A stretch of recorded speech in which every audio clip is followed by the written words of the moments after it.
Okay, so hari ni kita akan sambung dengan interference. Okay, maybe kita tak dapat cover semua interference, so maybe ada 2 part. Tapi kita tengok macam mana keadaan. Okay, so anyway, kita akan start dengan interference gelombang. Okay, so interference gelombang. Sebelum korang belajar pasal interference, kita akan belajar dulu pasal prinsip superposisi gelombang ataupun principles of superposition of waves. Okay, so sekarang ni apa yang dicakap adalah apabila dua gelombang bersuperposisi, okay, sesaran paduan yang terhasil adalah jumlah sesaran individu kedua-dua gelombang. Okay, bunyi dia macam panjang tapi cerita dia simple je sebenarnya. Maksud prinsip superposisi gelombang ni adalah, okay, cuba bayangkan katakanlah cikgu cakap amplitude benda ni adalah 10 cm. Okay, gelombang datang daripada kiri ke kanan. Okay, dia tengah bergerak ni tau. So dia punya amplitude adalah 10 cm. Okay, lepas tu yang ni pula, yang daripada kanan bergerak ke kiri ni pula, amplitude dia adalah 20 cm.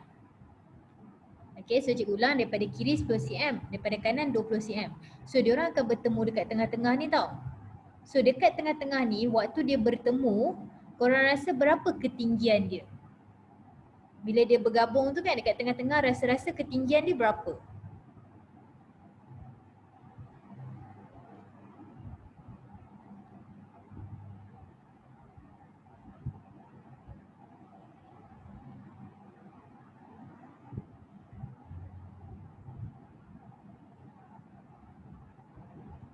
Okay, so dia punya logik macam ni, belah sini 10. Okay, belah sini pula 20. So bila dekat tengah-tengah, dia berjumpa, dia akan jadi 30. Okay, tak apa. Korang tengok je sekarang ni mula-mula dia 10 kan. Lepas tu kat sini 20. Dekat tengah-tengah bila dia bertemu, dia akan bergabung. So bila dia bergabung, 10 tadi, okay, dia akan bergabung dengan 20. Total dia akan jadi 30 cm. Okay, so mana kita tahu 10 tambah 20 ni dapat 30 cm? Sebab mengikut prinsip superposisi gelombang, dia kata sesaran paduan, okay, maksudnya hasil yang tergabung kat tengah-tengah tadi adalah jumlah sesaran individu. Maksudnya setiap individu yang ni tadi 10, individu yang satu lagi ni pula 20. So hasil sesaran jumlah dia kedua-dua tu adalah 30 cm. Okay, so itu yang dimaksudkan dengan prinsip superposisi gelombang.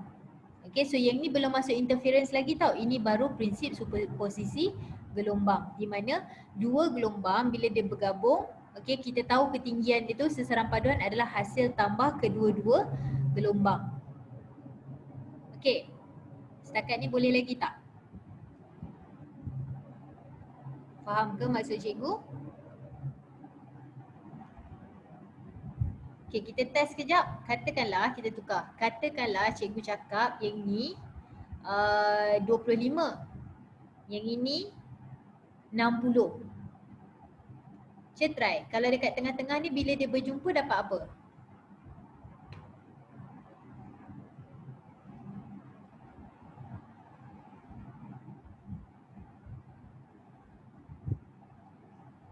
Okay. So, yang salah tu cikgu assume salah tekan kalkulator kot. 25 tambah 60 dapatlah 85 cm. Gitulah cerita dia. Tapi kan dia tak semestinya dua-dua ke atas. Okey, contoh cikgu bagi yang lain. Katakanlah yang ni gelombang tapi dia ke bawah. So yang ini dia ke bawah jadi negatif 10. Okey, yang ni pula dia ke atas. Okey, so bila dia ke atas katakanlah dia 10. So bila dia berjumpa dekat tengah-tengah, korang rasa kan apa jadi kat tengah-tengah ni? Bila negatif 10 dengan 10 bergabung.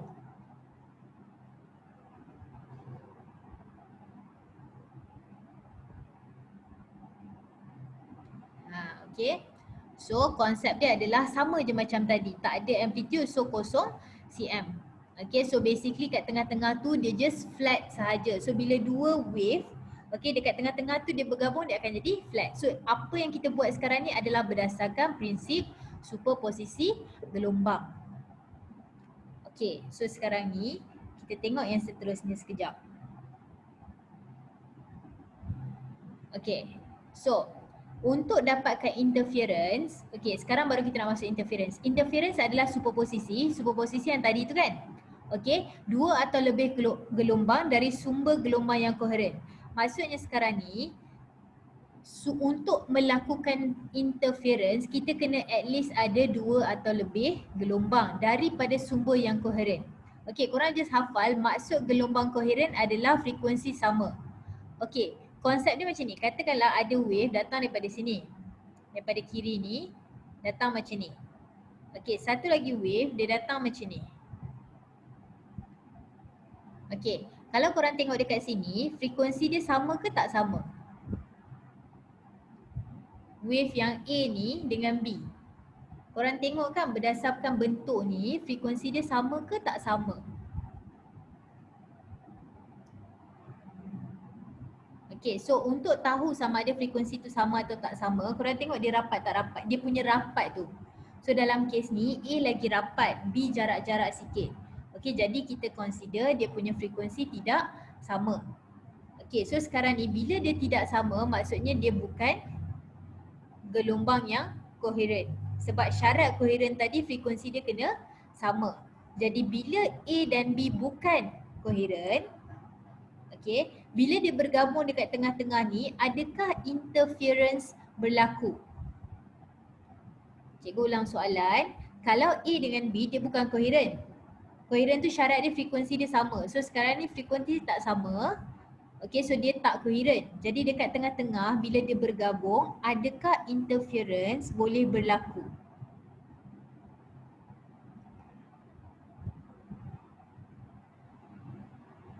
Yes. Okay, so maksud dia interference tak boleh berlaku. Jadi point dia, cikgu just nak cakap bahawa interference ni dia macam superposisi tadi tapi syarat dia gelombang tu kena koheren. Okay, tapi tak apa. Kita pergi yang kat penting sekarang ni, interference terbahagi kepada dua. Konstruktif ataupun membina, lepas tu destruktif ataupun memusnah. Okay, sekarang ni kan jangan fikir pasal fizik lagi. Just fikir dalam bahasa, membina tu sendiri apa yang korang bayangkan? Okay, cuba bagi tahu cikgu kalau perkataan interference kan? Bukan interference. Perkataan membina, okay, tak payah fikir pasal fizik, apa yang korang bayangkan pasal membina? Just ringkas je, bagi tahu cikgu apa yang korang bayangkan pasal membina.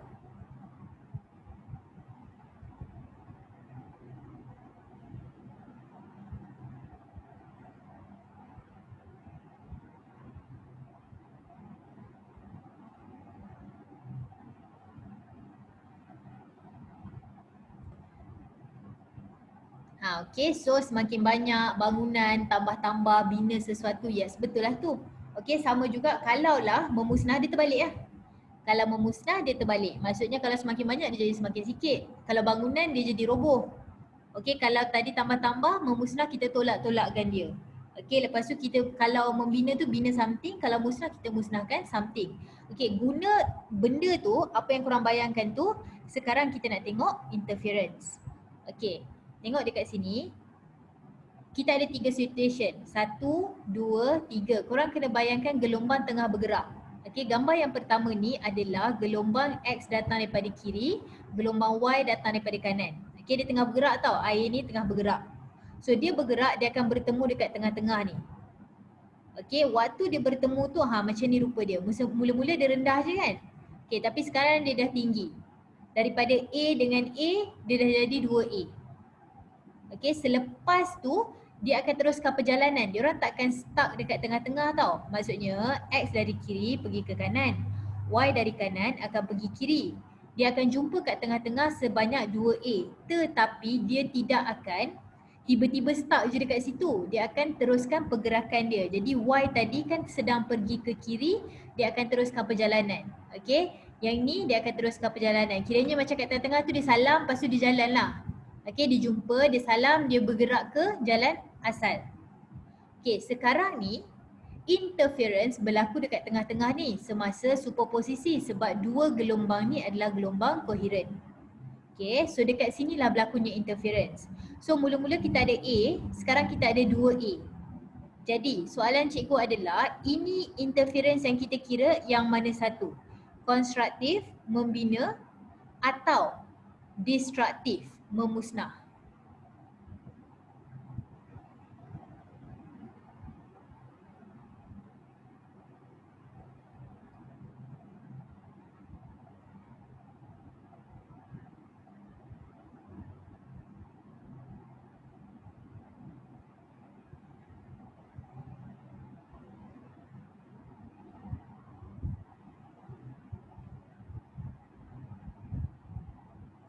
Okay, so logiknya adalah mula-mula kita ada A kecil, lepas tu kita bina lagi besar.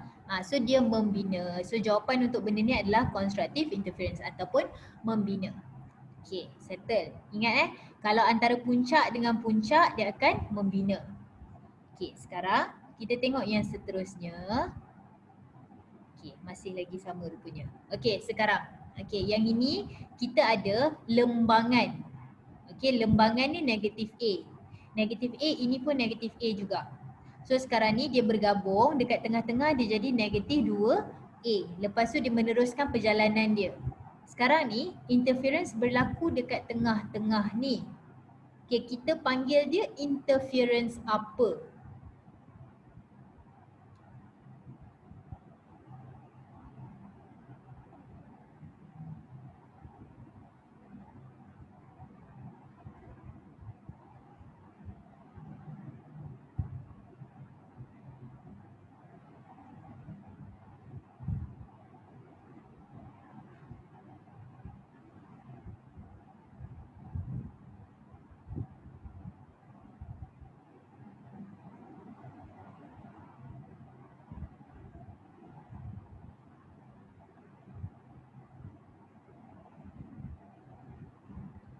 Okay, so dalam ni jawapan dia adalah konstruktif juga. Okay, konsep dia macam ni. Jangan bayangkan dia bina, macam mana nak cakap, yang ini pelajar selalu bayangkan dia memusnah sebab dia makin dalam kan. Tapi korang kena bayangkan dia mula-mula bina lubang sedalam A. Sekarang dia bina lagi besar. Okay, cuma arah yang berbeza. Okay, jangan bayangkan negatif 1 dengan negatif 2 ni macam matematik. Tak. Okay, dia bina lagi besar sekarang ni. Okay, cuma arah dia ke bawah. So untuk yang ini dia still konstruktif. Okay, dia still membina. Okay, sebab asal-asal dia adalah A, sekarang dia jadi negatif, daripada negatif A jadi negatif 2A. So dia jadi lagi banyak. So dia membina. Konstruktif. Okay. Alright. So sekarang kita tengok lagi satu. Yang last sekali. Sekarang kita ada A dengan negatif A. Lepas tu dia bertemu dekat tengah-tengah ni. Okay, jadi yang ini kita panggil yang mana satu? Membina atau memusnah?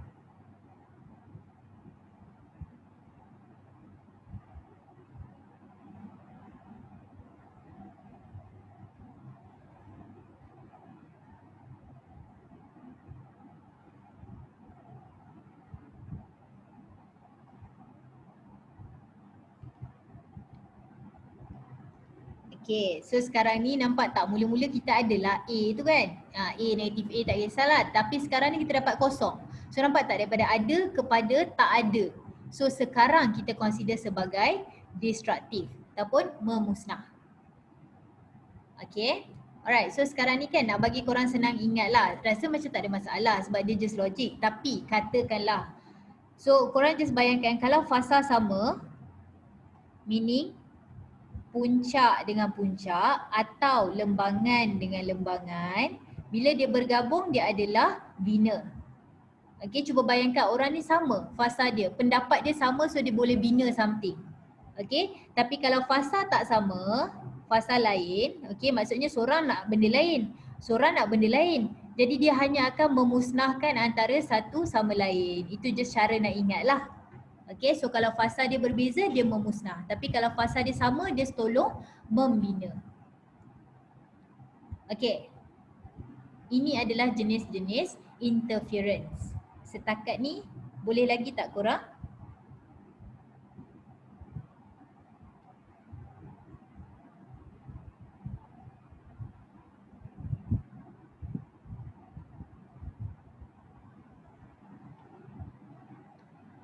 Okay, so cikgu padam dulu. sekarang kita pergi kat sini pula. Okey, sekarang ni kan.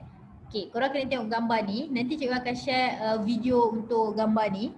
Okey, tapi korang kena tengok dan fokus sebab nampak tak? Okey, ada seorang lelaki ni. Okey, dia ni pergi dekat kolam. Kolam tu air dia tenang.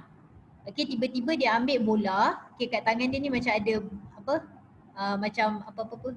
Macam kayu lah lebih kurang. Kayu tu dia sambung dengan bola. Lepas tu dia hentakkan perlahan-lahan bola tu dekat atas air. So korang bayangkan bila dia ada bola atas air, kita akan dapat ripple. Kita dapat air ni, kita ada corak ni. Tapi sekarang ni bola dia ada dua. Okey, sekarang ni dia guna dua bola. So setiap satu bola ni akan hasilkan gelombang. Okey, bola ni akan hasilkan gelombang. Okey, bola yang kedua pun akan hasilkan gelombang juga. Apabila dua gelombang tu bertemu dekat tengah-tengah, okey, terjadilah interference. Nanti kita akan tengok macam mana dia terjadi. Tapi point dia adalah untuk berlakunya interference kena ada at least dua gelombang. Okey, so bolehlah dalam kes ni sebab dia ada dua gelombang. Okey, tapi kan cikgu nak tanya, boleh tak buat interference kalau tangan dia sebelah laju, sebelah slow?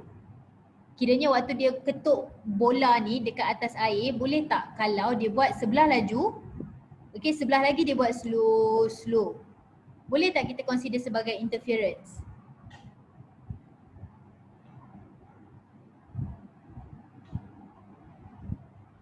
Fikir kejap. Kita consider sebagai interference ke tidak? Boleh tak kita apply formula interference nanti? Okay. So sekarang ni tengok kalau dia buat sebelah laju, sebelah lagi slow, kita akan kata frekuensi dia lain. Apa ni? Frekuensi dia tak sama.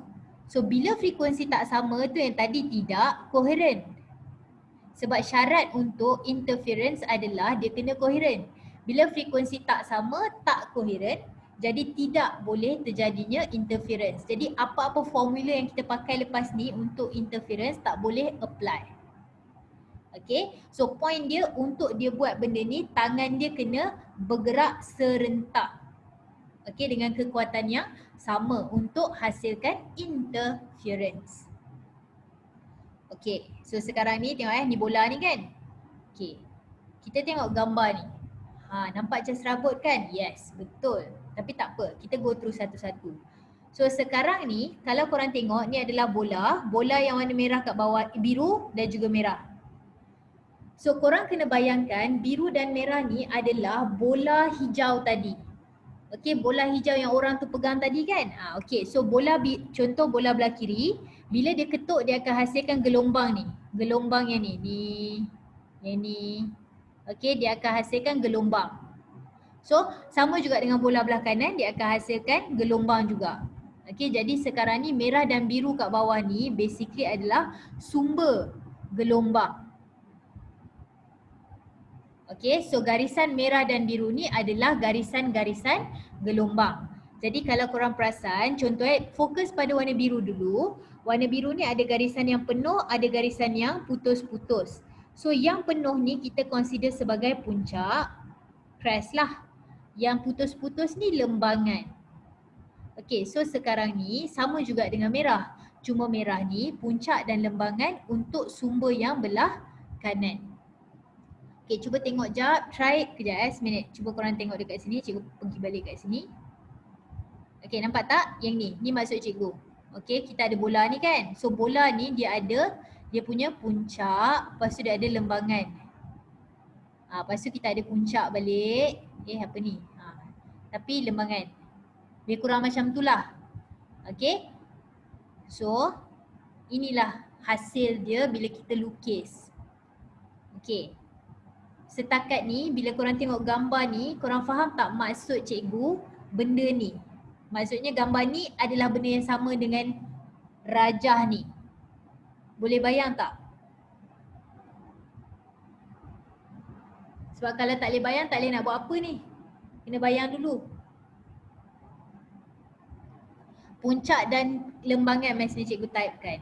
Puncak adalah crest. True. Crest adalah puncak. True adalah lembangan. Maksudnya crest tu yang atas, yang gini. Yang throw tu yang gini.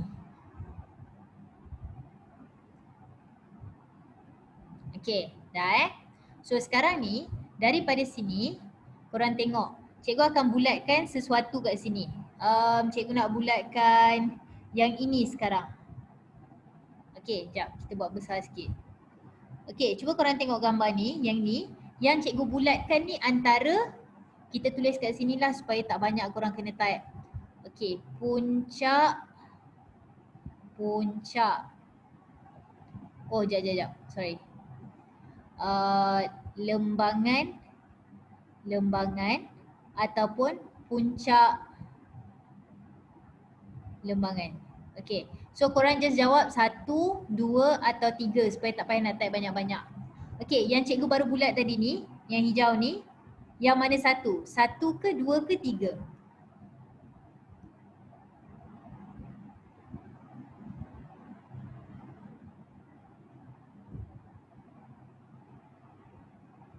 Tengok betul-betul Tadi cikgu kata yang garisan penuh adalah puncak, garisan yang putus-putus adalah lembangan.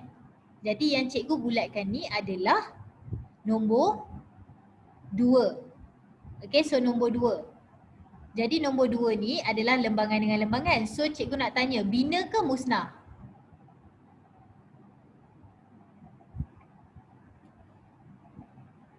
Okay, nombor 2 ni bina ke musnah? Kiranya yang cikgu bulat ni bina atau musnah? Okay, ingat sebab bila dia sama, kan bersatu teguh bercerai roboh kan, so dia bersatu, so dia membina something. Jadi lembangan dengan lembangan membina. Okay, sekarang cikgu bulat yang atas, puncak. Bina ke musnah?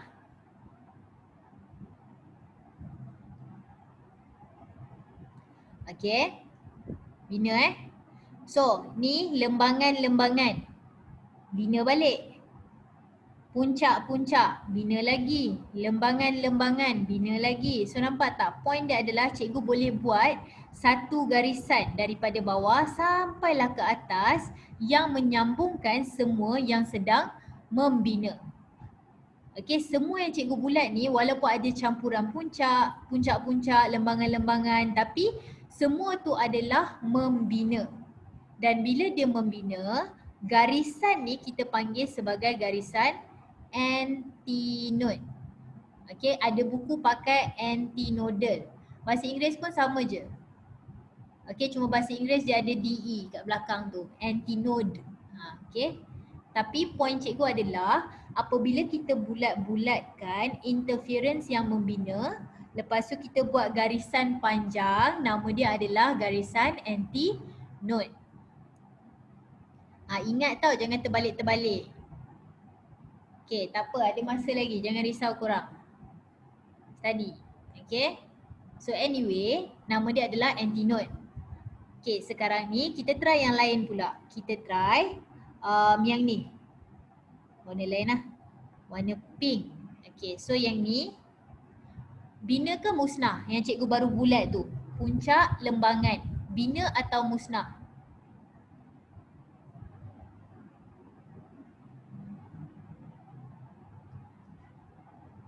Yes, betul. Dia tidak bersatu padu kan. So habislah musnah.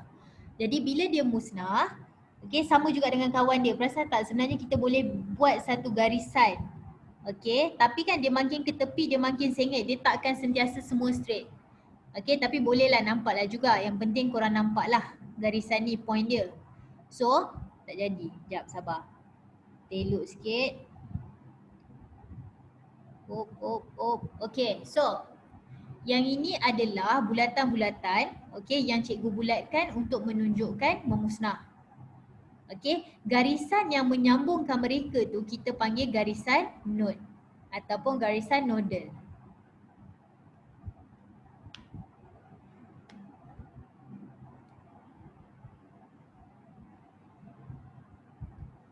Alright, so ni penting tau sebab nanti kita akan apply dekat tempat lain.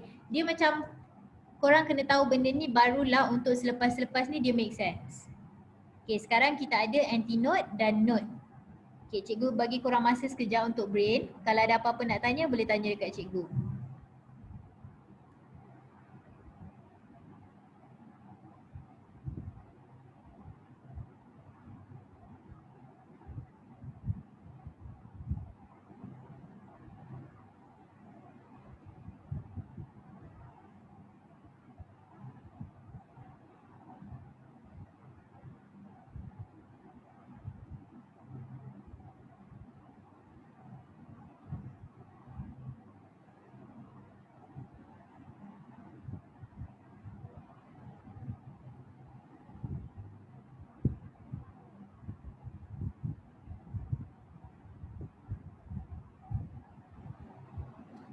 Alright, korang setakat ni faham ke pasal at least korang kena faham bahawa antinote tu adalah garisan apabila kita sambungkan membina.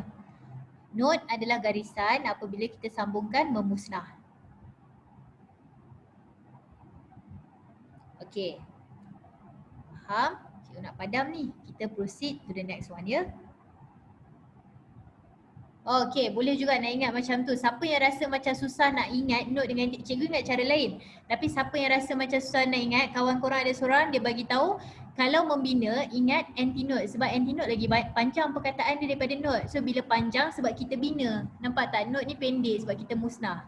Okay, terima kasih. Alright, so yang penting korang tak kisahlah hafal cara apa pun, yang penting korang ingat. Jangan terbalik. Tu je. Okay, alright, nice. So, kita pergi seterusnya. Nah, ini adalah soalan trial. Sila cuba soalan ini.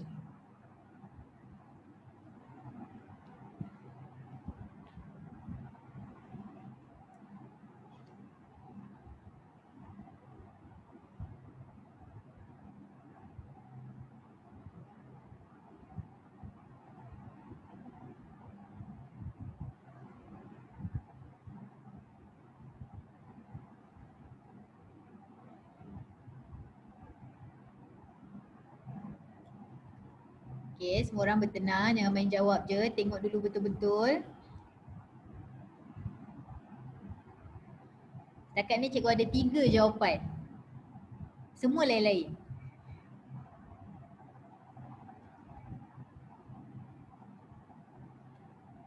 Bolehlah nombor 1 check baliklah tu. Okay, so sekarang ni soalan dia 2 part.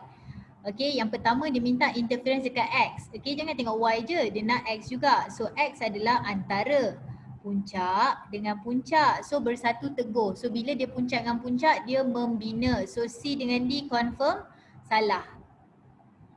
Okay, so sekarang ni kita nak tengok line Y. Okay, Y dengan X dua benda yang berbeza Sekarang ni tiba-tiba dia minta Y pula kan. So tengok Y ni dia menyambungkan garisan-garisan yang fasa tak sama. Dia sambungkan garisan yang memusnah.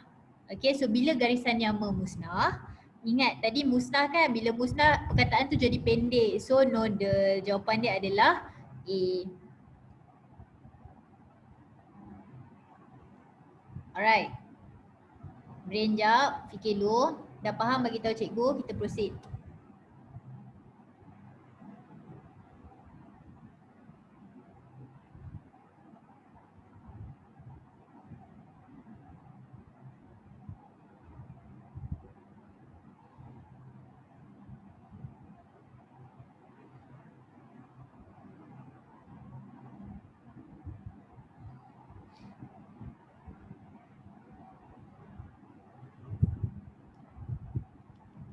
Alright, so cikgu padam dulu. Kita tengok next one ya.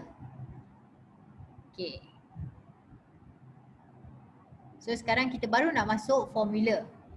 Okay, so sekarang ni kita terus tengok kat sini. Okay, so formula dia adalah lambda sama dengan AX bahagi dengan D. Okay, formula untuk interference. Korang nampak je dua sumber hampir confirm. Okay, dia adalah formula interference. Okay, kalau ada calculation melibatkan dua sumber, most probably dia adalah interference dan inilah formula dia. Lambda sama dengan AX bahagi dengan D. Di mana lambda adalah panjang gelombang.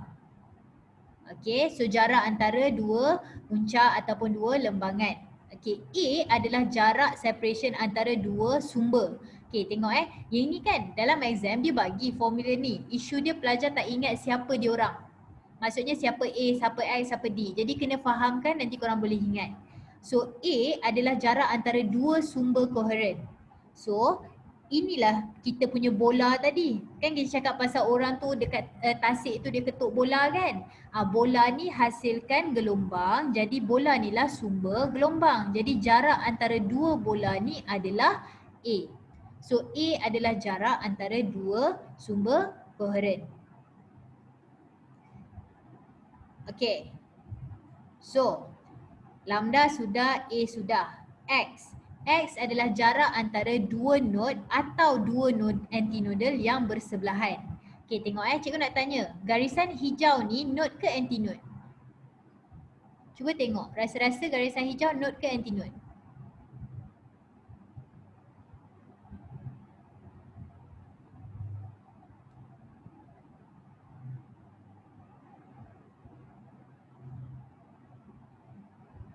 Okay. So, korang tengok dia antara membina kan? Okay, dia antara yang membina. So, macam kawan korang kata bila dia bina perkataan dia jadi panjang. So, ini adalah antinode. Okay, yang ini pun adalah antinode sebelah-sebelah. So, jarak antara antinode dengan antinode adalah X. Okay, jarak antara node dengan node pun X juga. Okay, so X adalah jarak antara dua node yang sebelah. Bukannya node dan antinode tau. Node dengan node, antinode dengan antinode. Okay, so X pun sudah. Okay, so last kali adalah D. D adalah jarak tegak antara sumber dan kedudukan di mana X dilukis. Okay, kejap. Ini penting sebab contoh katakanlah cikgu ukur X dekat sini, yang atas ni, ni X. So value D kita adalah ini. Ini value D sebab jarak antara sumber dengan X. So sumber dekat bawah, X kat sini. Okay, tapi kalau cikgu ukur X kat sini, boleh juga. Ni X tapi ini akan jadi value D. So D dengan X tu bergantung antara satu sama lain. So ending ni korang still akan dapat jawapan yang sama. Sebab bila X berubah, D pun berubah. Okay, ambil masa sekejap. Try untuk hafal sebanyak mungkin. At least pasal kedudukan. Kejap lagi cikgu tanya dekat gambar sebelah. Tak ada definition dah.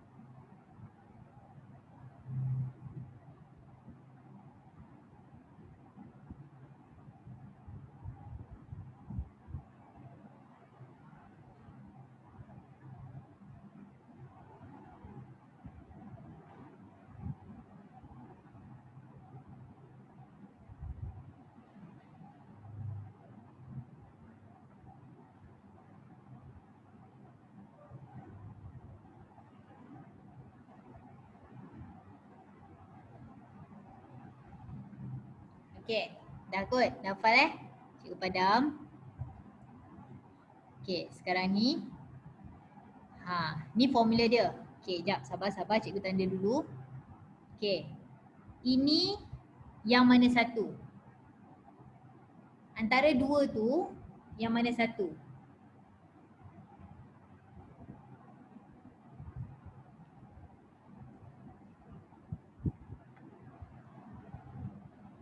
Zik, tak payah conteng-conteng dekat skrin lah. Okay. Dah Yes, pandai. So, itu adalah A. Alright. Yes, korang. Ini adalah A. Okay, lepas tu kita try yang ini.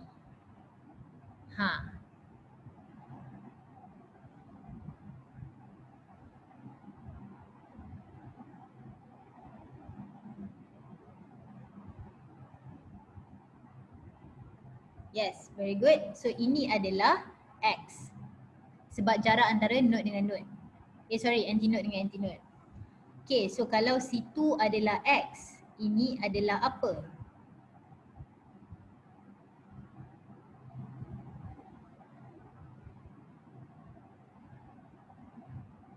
Okey, bagus. So ini adalah D sebab jarak antara tempat kita ukur X dengan sumber. Okey, last adalah yang ni. Ni kita panggil apa? Okey.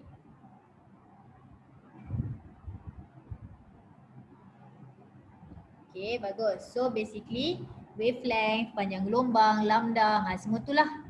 Okay, so cukuplah semua formula kita. Okay, tapi kan nak tunjuk satu benda. Katakanlah okay, ada satu benda yang selalu orang salah. Nak bagi tahu dulu siap-siap kat sini. Katakanlah cikgu lukis kan. Okay, korang bayangkan je lah ni dua sumber. Sekejap, cikgu baik kita lukis. Okay, ni dua sumber. Satu, dua. Okay, lepas tu kan bila kita lukis tu kita dapat garisan antinode, garisan node kan. Okay, katakanlah cikgu buat macam ni. Bayangkan ni semua antinode Okay, lepas tu dia kata bayangkan yang merah ni antinode tau. Sekejap, cikgu tulis. Antinode.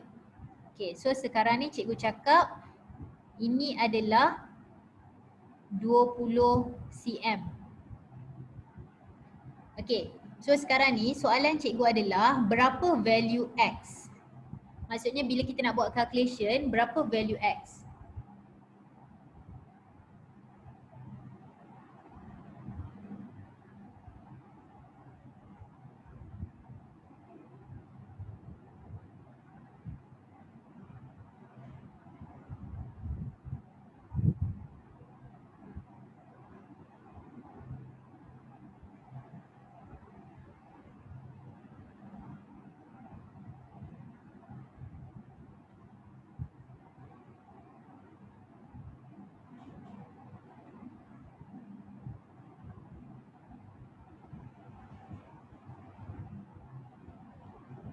Okay, so kena tengok betul-betul. Sekarang ni kan, tadi Kak Cikgu kata ni antinode kan. So maksudnya daripada satu antinode ke kawan sebelah dia adalah X.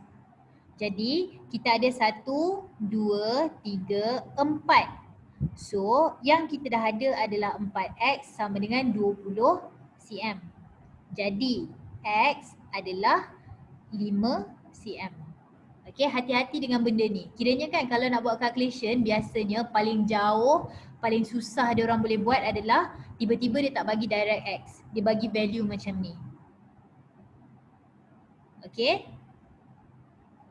Yes, setiap line. Dalam kes ni cikgu yang cakap setiap line dia adalah antinode. Depends pada question. Okay, korang tengoklah nanti macam mana. Alright. So, untuk lambda sama dengan AX bahagi dengan D. Yang ni korang clear ke?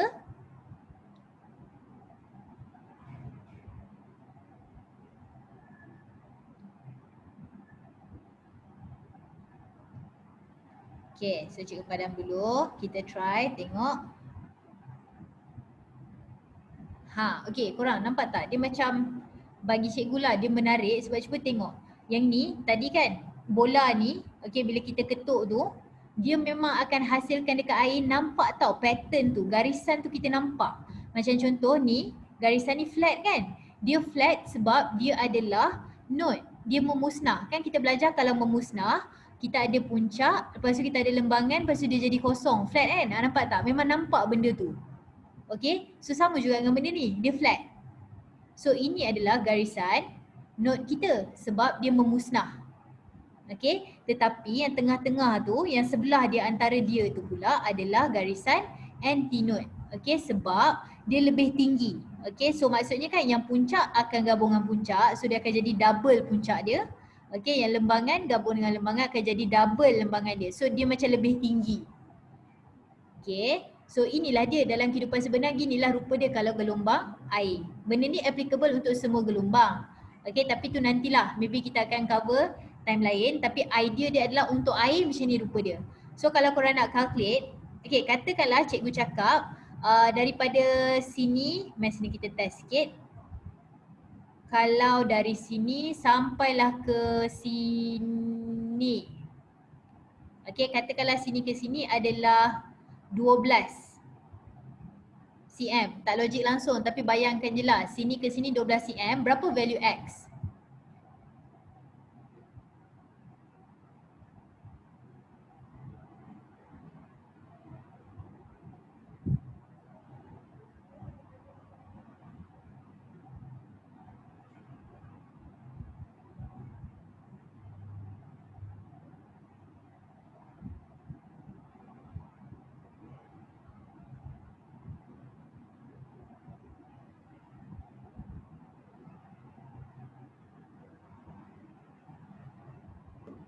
Macam-macam jawapan.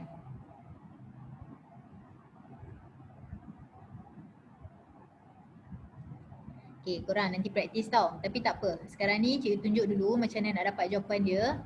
Warna apa yang sesuai? Okay, nampak kot. Okay, sekarang ni tengok Ingat, value X adalah jarak antara satu antinode dengan antinode ataupun node dengan node. Jadi sekarang ni nampak garis kuning ni adalah node. Okay. Hijau ni adalah antinode. Korang tak boleh ambil ini daripada node ke antinode sebagai X. Bukan. Sebab untuk dapatkan X, dia kena daripada node pergi ke node.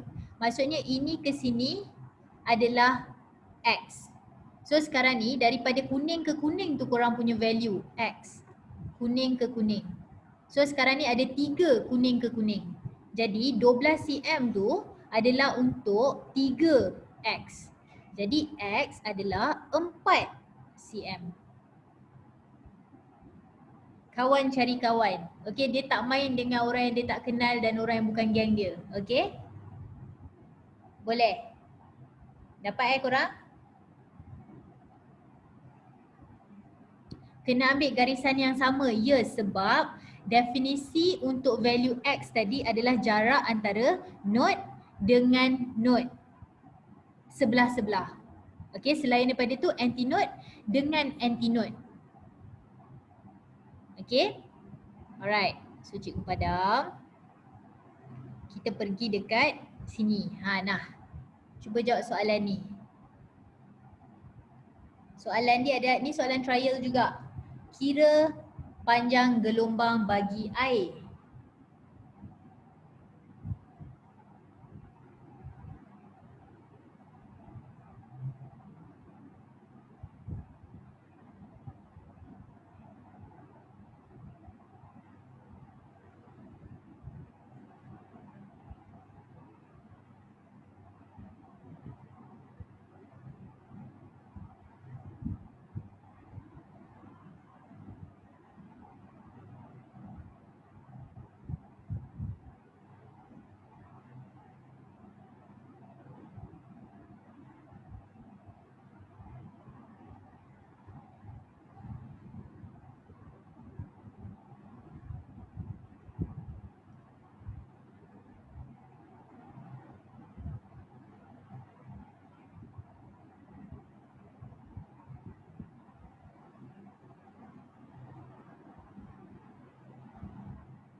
Okay, try dulu.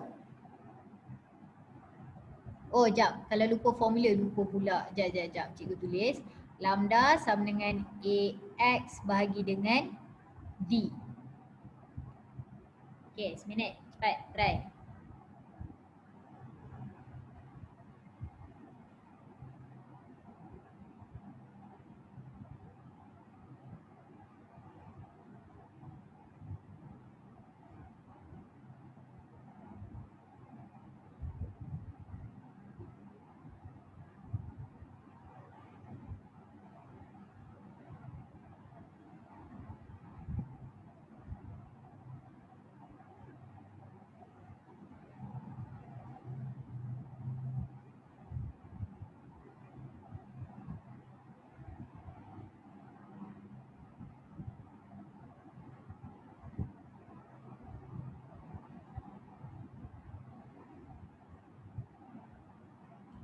Alright, jom kita try. So, lambda adalah yang kita nak cari. Okay, lambda kita nak cari sama dengan A.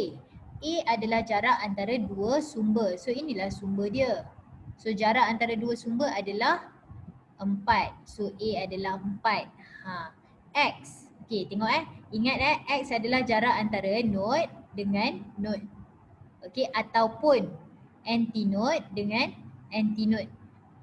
So sekarang ni korang tengok, ini adalah garisan node. Antinode, sorry. Ni adalah garisan antinode, sebab nampak tak? Ni di antara puncak dengan puncak.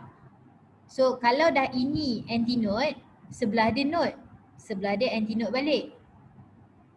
So ini pun sama. Inilah garisan dia. Korang jangan tengok daripada hujung sampai hujung sebab dia hanya bagi 16. 16 tu daripada sini sampailah sini. So sekarang ni tengok sini kita ada garisan antinode. X, X, X, X. So 16 cm ni sebenarnya adalah kita punya 4X. So kita nak X je. So 16 bahagilah 4 dapatlah 4 cm. So 4 darab dengan 4 bahagi dengan D. D adalah 20. Okay, so korang akan kira dapatlah 0.8 cm. Begitulah. Okay, siapa yang dapat 3.2 tu sebab korang gunakan 16 tu sebagai X. Okay, kalau yang ini, soalan ni, kalau lah ini dalam soalan subjektif, paper 2 kenalah tulis cm sebab unit. Okay, cuma ini sebenarnya soalan paper 1, cikgu just cut off dia punya jawapan. Okay, tapi kalau dalam exam, paper 2 kena tulis unit. Unit depends tau, kadang-kadang ada yang dia bagi, yang ni cm, yang ni meter. Okay, so kena pastikan semua unit dekat dalam formula yang korang pakai ni dalam unit yang sama. Kalau seorang meter, yang lain meter. Kalau seorang sentimeter, semua kena sentimeter. So dalam kes ni wajib tulis unit 0.8 sentimeter. Alright, so itulah dia caranya nak dapatkan formula, untuk belajar interference. Untuk guna formula interference. Hari ni kita fokus pada gelombang air. Okay.